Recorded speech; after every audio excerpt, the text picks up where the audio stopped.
Welcome. I am author D.M. Patterson, and this video is part two of revealing Jane Bennet's character flaw based on The Craft of Character by Mark Boutros.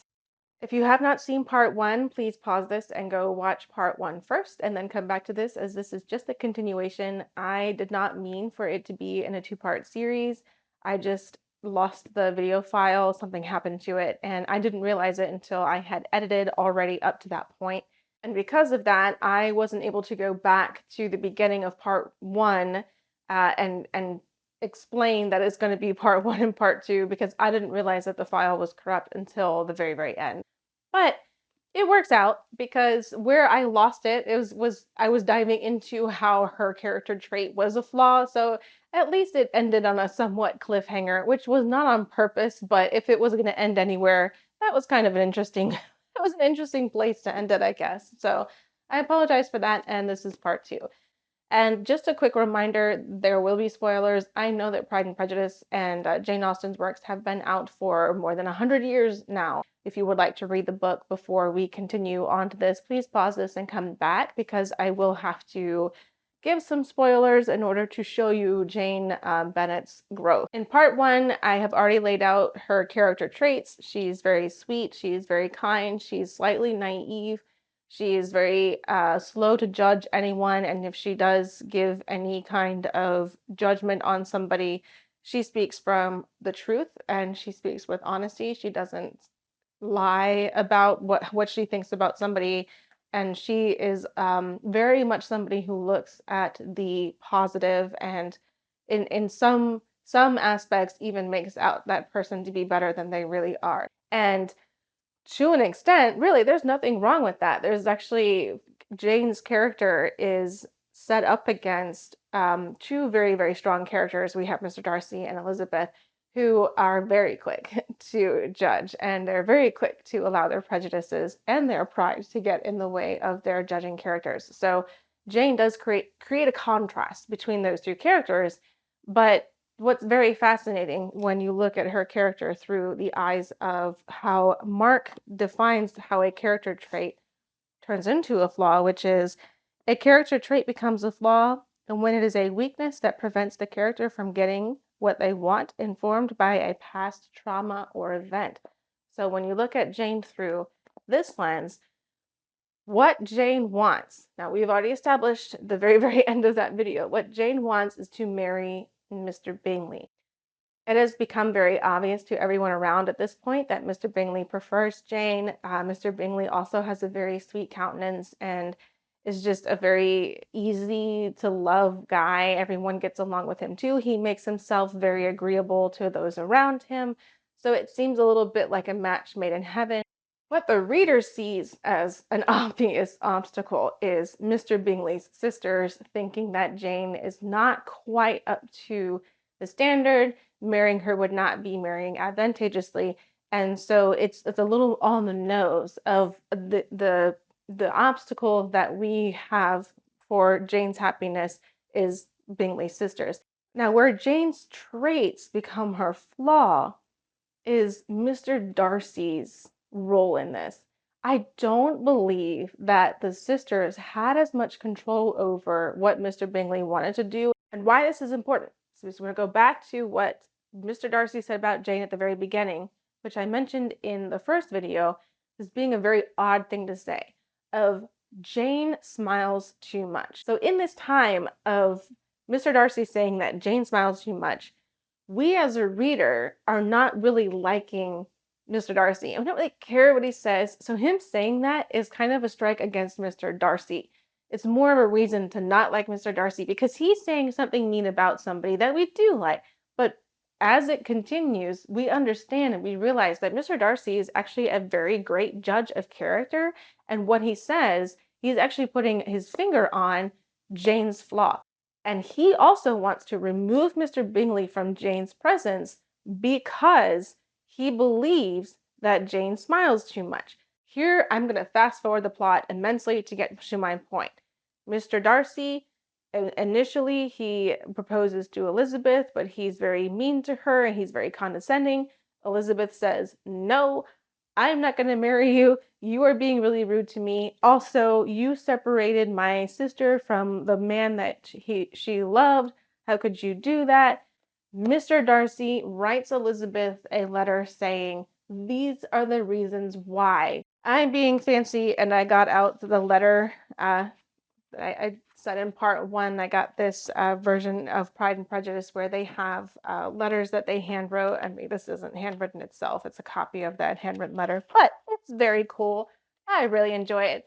So I'm going to read to you what I am talking about when Mr. Darcy explains to Elizabeth why he felt the need to separate Mr. Bingley. I was first made acquainted by Sir William Lucas, accidental information that Bingley's attachments to your sister had given rise to a general expectation of their marriage. From that moment, I observed my friend's behavior attentively, and I could then perceive that this partiality for Miss Bennet was beyond what I had ever witnessed in him.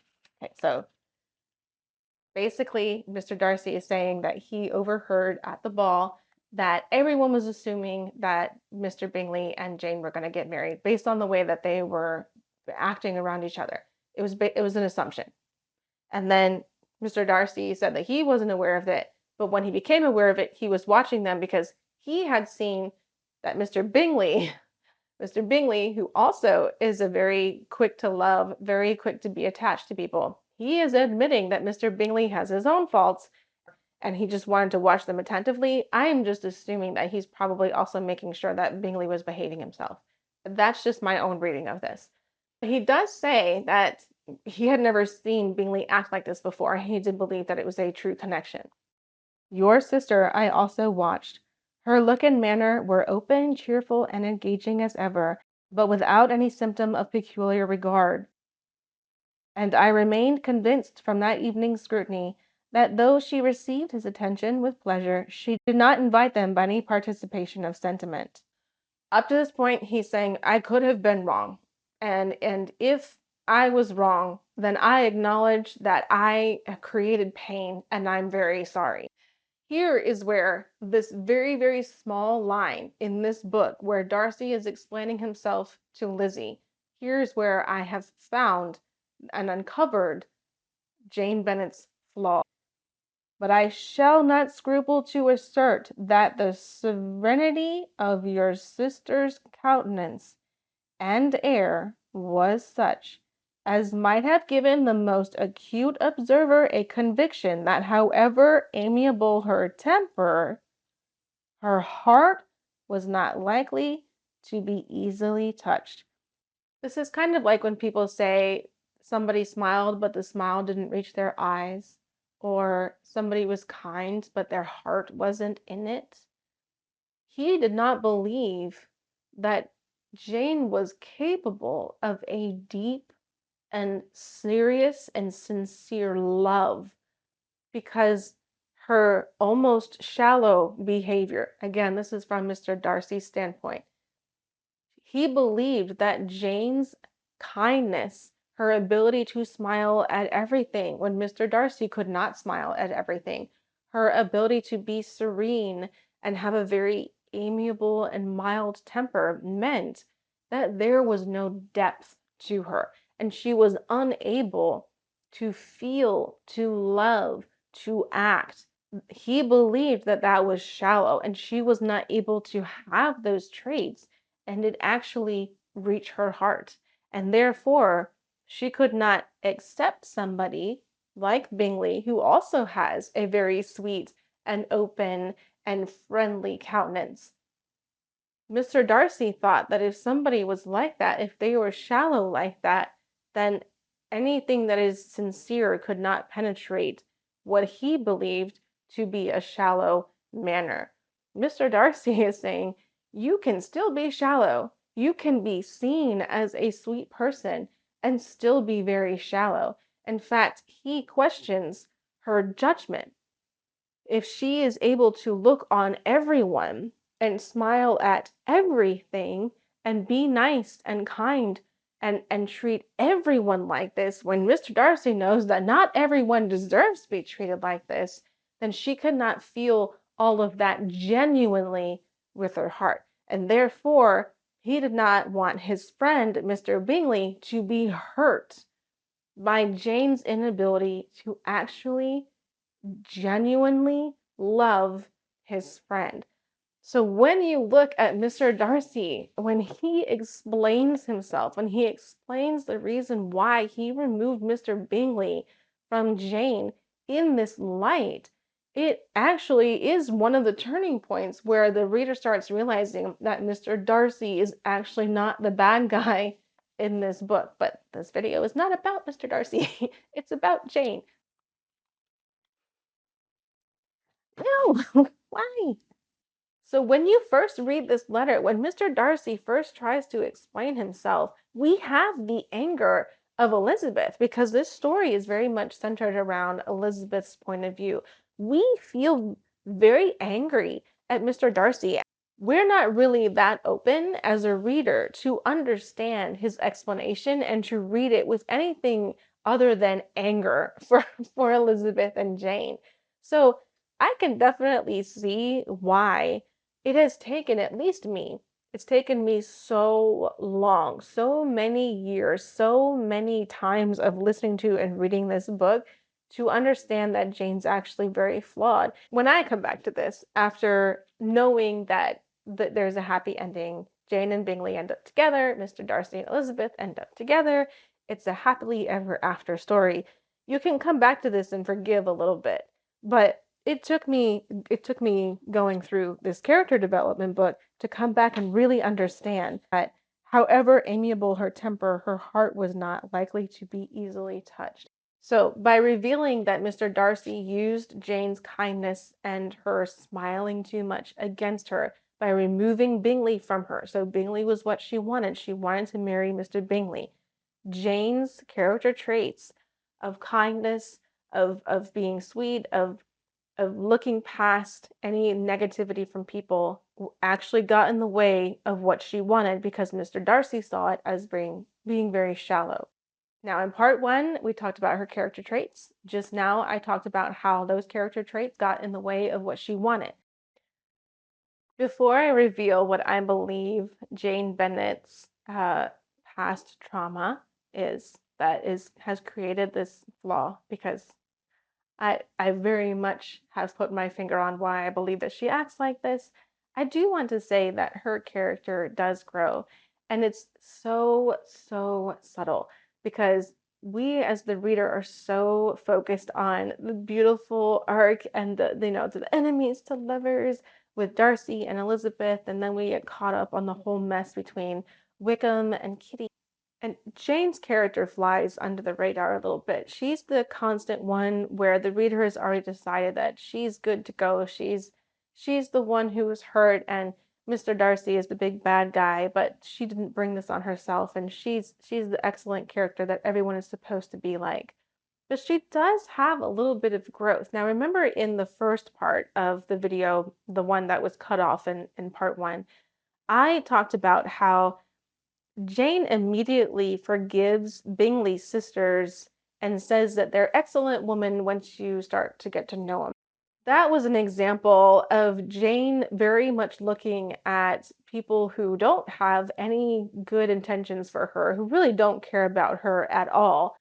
She immediately says that his sisters are fine women and you just have to talk to them. And then again, we see that his sisters are also the reason why Bingley was moved to London. I mean, they were certainly part of Bingley being taken away from Jane. And then once they were in London, the sisters actively worked to keep Jane away from Bingley.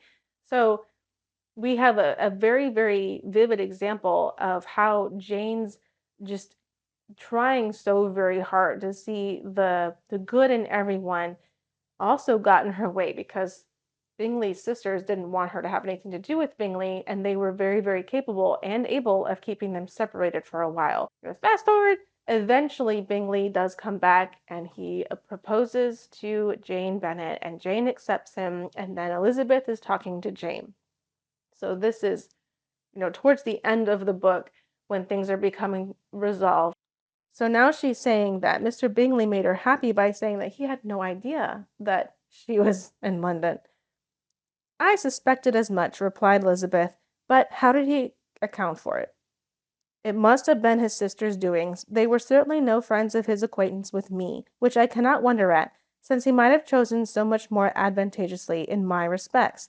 But when they see, as I trust they will, their brother is happy with me, they will learn to be contented, and we shall be on good terms, though we can never be what we once were to each other. I love, I love these lines. But Elizabeth picks up on it. That is the most unforgiving speech, said Elizabeth, that I ever heard you utter, good girl. It would vex me indeed to see you again the dupe of Mrs. Bingley's pretended regard. It's so Jane Austen, and it's such in character with Jane Bennet. And I really love that we can see that there is still growth there for Jane Bennet. And it's not going from being sweet and naive to, going off on the sisters and throwing wine in their faces, which they deserve. But it's just saying, well, yeah, I'm not going to be their dupe anymore, but hopefully they'll see that Mr. Bingley is going to be happy with me. And that's so sweet. I love that. What a sweet ending. What a perfect arc for one of the most beloved characters in Jane Austen's Pride and Prejudice. All right. Well, we are down to the last part. A character trait becomes a flaw when it is a weakness that prevents the character from getting what they want. In part one, I described her character trait. In part two, I just talked about how it got in the way of what she wanted. What do you think that trauma response is from? So pause this, think about it for a second, comment below, and then know that when you unpause it, I'm going to tell you what I think.